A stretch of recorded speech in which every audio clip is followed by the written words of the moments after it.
அதில் இப்போ என்ன வந்திருக்குன்னா மயோபிக் கண்ட்ரோல் ஸ்பெக்டக்கிள்ஸ் வந்திருக்கு.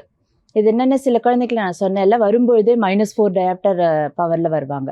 நெக்ஸ்ட் இயர் பார்க்கும்போது அது -8 ஆயிடுச்சுன்னா ஸோ ஹை இல்லை, -6க்கு மேலே ஹை மயோப்னு சொல்லுவோம்.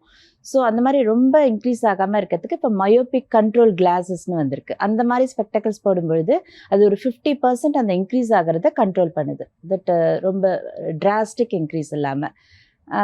அதை தவிர இப்போ கிளாஸஸ் எல்லாருக்கும் கிளாஸஸ் போடுறது பிடிக்காது. அதை தவிர ஃபீல்ட் ஆஃப் விஷன் ரெஸ்ட்ரிக்ட் ஆகிடும்.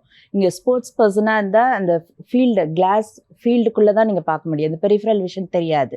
ஸோ அதுக்கு வந்து you can go for contact lens. Contact lens வந்து it is you have to wash ஹேண்ட்ஸை நல்லா தரோவாக வாஷ் பண்ணிவிட்டு you have to put and night வந்து நீங்கள் ரிமூவ் பண்ணணும். இட் இஸ் யுவர் ரெஸ்பான்சிபிலிட்டி மாதிரி.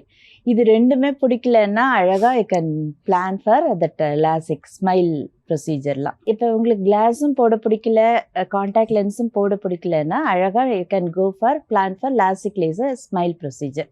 இந்த ஸ்மைல் ப்ரொசீஜர்னா ஐயோ பெரிய ஆப்ரேஷன் மாதிரி இருக்குமேன்னு பயப்படவே தேவையில்லை. பிகாஸ் இந்த ப்ரொசீஜர் பண்ணுறதுக்கு இன்ஜெக்ஷன் கூட தேவையில்லை. Will put topical anaesthetic drops தான் போடுவோம். அந்த அனஸ்தட்டிக் ட்ராப்ஸ் போட்டு கண்ணை நம்பாயிடும். நம்பானோடனே ஒரு 6 minutes அந்த ப்ரொசீஜர் முடிஞ்சிடும்.